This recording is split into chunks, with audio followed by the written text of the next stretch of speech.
کہتے وہ خود بھی برفانی چیتے کی طرح گیٹ کی طرف بھاگی۔ امرہ بھاگنے کی تیاری تو کر ہی رہی تھی، پر ویرا کے کہتے ہی اس کے ہاتھ پیر پھول گئے۔ بھاگ امرہ! ویرا پھر چلائی۔ کارل ان کے پیچھے جنگلی تیندوے کی طرح لپکا۔ امرہ نے اپنی لاہور میں کھائی خوراکیں زندہ کیں اور پورا زور لگا کر بھاگی۔ ویرا نے لپک کر اس کا ہاتھ پکڑا اور اسے اپنی رفتار کے ساتھ بھگانے لگی، لیکن کہاں ویرا، کہاں امرہ۔ امرہ برفانی چیتا تھوڑی ہی تھی۔ جتنی مرضی صحت بخش غذائیں کھائی ہوں، ان کا استعمال تو کبھی نہیں کیا گیا تھا نا۔ بھاگی تو کبھی نہیں تھی، ضرورت ہی نہیں پڑی تھی۔ ایسے برف ملی تھی نا کارل نامی بلّا جو ان کے پیچھے بھاگ رہا تھا۔ ویرا کے ساتھ بھاگتے امرہ منہ کے بل گرتے گرتے کئی بار بچی۔ امرہ گر جاتی، کارل موت اسے پیچھے سے آ لیتی تو بہت ہی برا ہوتا۔ کارل کہیں پیچھے برف پر پھسل کر گر گیا تھا، ورنہ وہ ان سے 10 قدم پیچھے نہ ہوتا۔ ویرا اپنی سائیکل پر جھپٹی اور اسے چلایا۔ امرہ چلتی سائیکل پر بیٹھی۔ ویرا نے ہی اسے چلتی سائیکل پر بیٹھنا اور اترنا سکھایا تھا۔ اس کا ماننا تھا ایمرجنسی میں ایسی چھوٹی چھوٹی باتیں کام آتی ہیں۔ ایمرجنسی کارل میں یہ بات کافی کام آ رہی تھی۔ ویرا نے اپنے رولر کوسٹر کو دنیا کے تیز ترین جاپانی ٹرین بنا ڈالا، جو چلتی ہے تو لگتا ہے اڑ رہی ہے۔ رولر کوسٹر بھی اڑ رہی تھی۔ ویرا! کارل کی آواز ان کے پیچھے آئی۔ پھولے سانس کے ساتھ وہ چلایا۔ کون ویرا؟ ویرا چلائی اور یہ جا وہ جا۔ جب کارل کے پہنچ سے دور ہو گئی تو رولر کوسٹر کی رفتار آہستہ کی گئی۔ ہنس ہنس کر ان کا برا حال تھا۔ برف سے ڈھکے چھپے مانچسٹر میں ان کی ہنسی کے کمکمے جل بجھ رہے تھے۔ امرہ شاید ہی اپنی زندگی میں کبھی اتنا ہنسی ہوگی۔ اس کا پیٹ پھٹنے کے قریب تھا۔ تم ہار کیسے گئیں؟ امرہ نے اس کی کمر میں چٹکی بھری۔ یعنی میرے لیے کھیتے ہی ہار گئیں، یو بال جنجر؟ کبھی انسان ہار بھی تو جاتا ہے نا؟ ویسے اگر میں جیت جاتی تو کارل نے بھاگ جانا تھا۔ ہم اس جن کو برف میں دھسا سکتے تھے بھلا۔ میری دادی کا ماننا ہے میں منحوس ہوں، میری وجہ سے سارے کام خراب ہو جاتے ہیں، آگ لگ جاتی ہے، تباہی بربادی ایسا سب ہو جاتا ہے۔ اچھا، تم تو بڑے کام کی ہو پھر۔ تم وائٹ ہاؤس کے سامنے ایک گھر کیوں نہیں لے لیتی؟ روس کے تھوڑے حساب کتاب باقی ہیں امریکہ کے ساتھ، تم وہ حساب کتاب کیوں برابر نہیں کروا دیتی ہمارے؟ اگر تم واقعی ویسے ہی ہو تو سچ تم ہمارے بہت کام کی ہو۔ ہمارا حساب چکا چکو تو روس آنا، گارڈ آف آنر دیا جائے گا تمہیں۔ Guard of honour? امرہ ہنستے ہنستے بے حال ہو گئی۔ اس کی نحوست کو گارڈ آف آنر کمال ہو گیا۔ یہ میری زندگی کا بہترین وقت ہے ویرا۔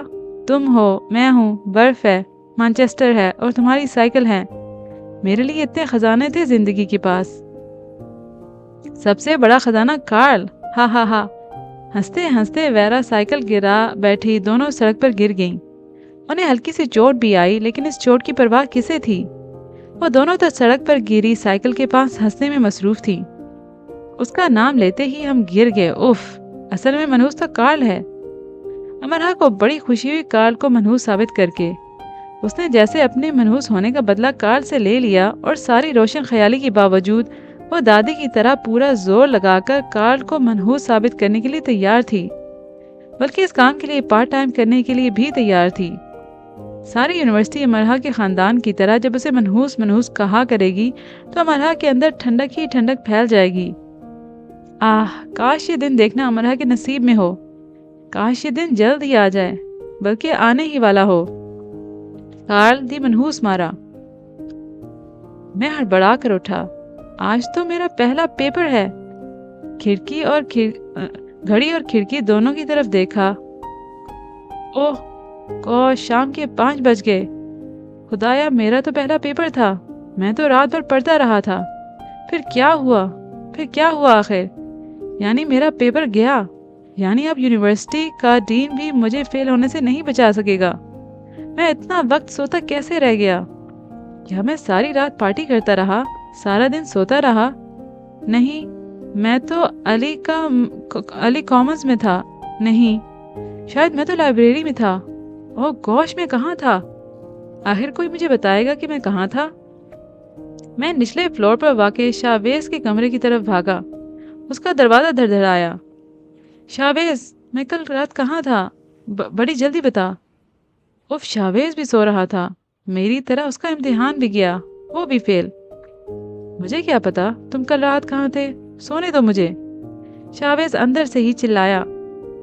تمہارا بھی پیپر گیا یا دے کر آئے ہو؟ میں اس کے کمرے کے بند دروازے کے پار چلایا۔ پیپر؟ وہ تو صبح ہے، اب دفان ہو جاؤ۔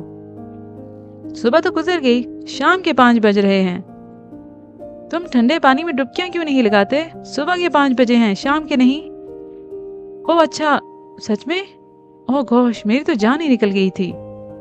یہ کیرل تھا، ایگزامز کے بے جا دباؤ کا شکار بیچارہ سٹوڈنٹ۔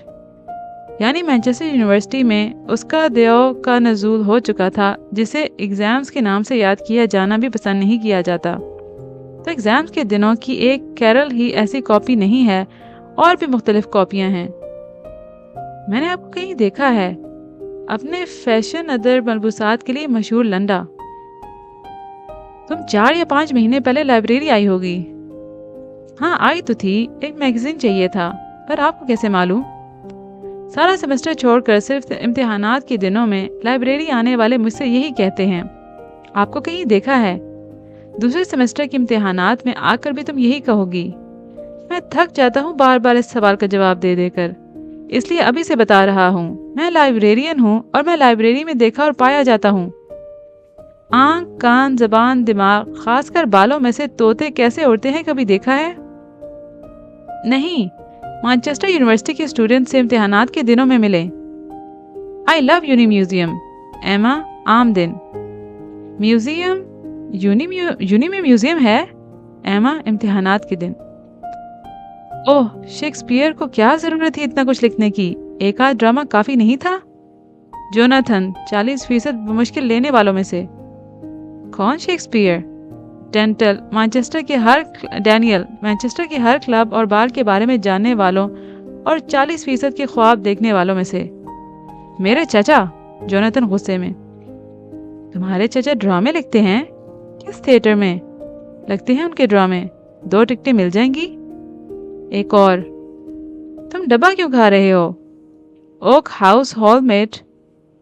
میں تو پیزا کھا رہا ہوں، بے حد لائق فائق لمبا سا پتلا سا اسٹوڈنٹ کرس۔ تم پیزا ڈبہ سمیت کیوں کھا رہے ہو؟ نہیں، میں تو صرف پیزا کھا رہا ہوں، یہ دیکھو۔ او، میری پلیٹ میں یہ ڈبہ کہاں سے آ گیا؟ گول گول چشمہ ملفوف آنکھیں باہر کو۔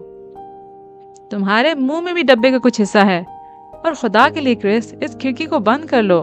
تم اوک ہاؤس کے وہ واحد اسٹوڈنٹ ہو گئے جو اتنی ٹھنڈ میں کھڑکی کھول کر پڑھ رہا ہے۔ کھڑکی؟ اوہ توبہ، کھڑکی ہے۔ میں بھی سوچ رہا تھا میرے سارے کپڑے کہاں گئے، اور میرے جوتے بھی۔ لائبریری کی طرف جاتے ہوئے، ہائے جینا، کیسی ہو؟ Michael, chemistry student. میں ماریا ہوں، بایو اسٹوڈنٹ۔ جینا ماریا نا؟ ہار نہ مانتے ہوئے، سر گھچاتے ہوئے، ماریا ایڈم، دونوں ہونٹوں کو بگاڑتے ہوئے۔ ہاں، وہی جو میکلارین P13 پیشے قیمت کار میں آتی ہے۔ میری تیسری نسل میں سے شاید کوئی میکلارین خرید کر اسے ہاتھ لگا سکے، میں ایسی جرت فی الحال نہیں کر سکی۔ میری حیثیت فری بس سے آنے والی ہے، اور تم؟ میں؟ سر کھجاتے ہوئے ہی، ہاں تم۔ مطلب میں کہاں جا رہا ہوں؟ میں پڑھنے لائبریری جا رہا ہوں سارا۔ ماریا، مطلب تم کون ہو؟ کیا نام ہے تمہارا؟ سر کھجانے کی باری اب ماریا نے اپنے ہاتھ میں لے لی۔ میں؟ اچھا بائے، میں لیٹ ہو رہا ہوں سوزین، چلا جاتا ہے۔ میں کون ہوں؟ کیا نام ہے میرا؟ جاتے ہوئے، تمہیں تو لائبریری جانا تھا نا؟ ماریا پیچھے سے چلاتی ہے۔ تم یونیورسٹی سے باہر کی سمت جا رہے ہو، تو تعلیمی دور میں کم سے کم 10 بار ہم یہ ضرور سوچتے پائے جاتے ہیں کہ امتحانات میں فیل ہونا اتنا آسان اور پاس ہونا اتنا مشکل کیوں ہے۔ 80% پرچے اسی ایک لیکچر، باب، سوال پر کیوں مشتمل ہوتے ہیں جو آپ مس کر چکے ہوتے ہیں؟ فیل ہونے کی بڑی وجہ کیا ہے؟ میرا خیال ہے یہ امتحانات ہیں، آپ کا کیا خیال ہے؟ Night before exams is like a night before Christmas. You can't sleep and yet you hope for a miracle. Students اپنی تعلیمی دور میں معجزات پر بہت یقین رکھتے ہیں،